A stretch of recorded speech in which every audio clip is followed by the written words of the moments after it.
Nihal digital గోల్డ్‌లో invest చేస్తే మొత్తం స్కామ్ అని సెబీ కూడా చెప్పిందంట. నిజమేనా? ఇప్పుడు సెబీ ఉన్నది ఎందుకు? ఇన్వెస్టర్స్‌కి ఎలాంటి ఫ్రాడ్స్, స్కామ్స్ జరగకుండా వాళ్ళని ప్రొటెక్ట్ చేయాలి. సో గోల్డ్‌లో మార్కెట్ రిలేటెడ్ ప్రొడక్ట్స్ అంటే ఈటీఎఫ్ అవ్వచ్చు, మ్యూచువల్ ఫండ్స్ అవ్వచ్చు, ఎలక్ట్రానిక్ రిసిప్ట్స్ అవ్వచ్చు, లేదంటే commodities of futures and options ఉంటాయి కదా, అది అవ్వచ్చు. ఇవన్నీ సెబీ గైడ్‌లైన్స్‌లోకి వస్తాయి కాబట్టి అవి రెగ్యులేటెడ్.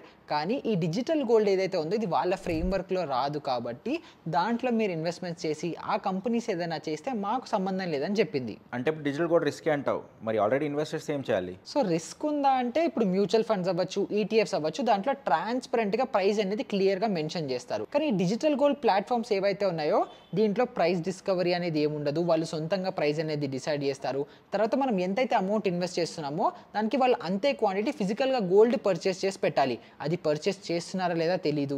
ఇంకా వీళ్ళ ప్లాట్ఫామ్స్లో 3% జీఎస్టీ కూడా అడిషనల్గా ఛార్జ్ చేస్తారు. సో ఎంతో కొంత రిస్క్ అయితే ఉంది. ఇప్పుడు ఈ కంపెనీ సడన్గా క్లోజ్ అయ్యే ఛాన్స్ ఉందా? సడన్గా క్లోజ్ అయితే ట్రస్టీలు, ఇన్సాల్వెన్సీలా చాలా ప్రొసీజర్ ఉంది. కానీ సెబీ చెప్తోంది ఏంటంటే ఇది రిస్కా కాదా అని చెప్పట్లేదు. ఇది మాకు అండర్లో అయితే లేదు. సో దీంట్లో మీకు డబ్బులు నష్టపోతే మమ్మల్ని అడగకండి అని చెప్తోంది. మరి లాంగ్ టర్మ్ కోసం సేఫ్ ఆప్షన్ ఏంటి? సింపుల్గా గవర్నమెంట్ లేదా రెగ్యులేటరీ బాడీస్ మాకు సంబంధం లేదు అని చెప్తుంటే అలాంటి ప్రోడక్ట్స్ నుంచి కొంచెం దూరంగా ఉండి సేఫ్గా లాంగ్ టర్మ్ కోసం మ్యూచువల్ ఫండ్స్ అవ్వచ్చు, ఈటీఎఫ్స్ త్రూ ఇన్వెస్ట్ చేసుకుంటే బెటర్ కదా.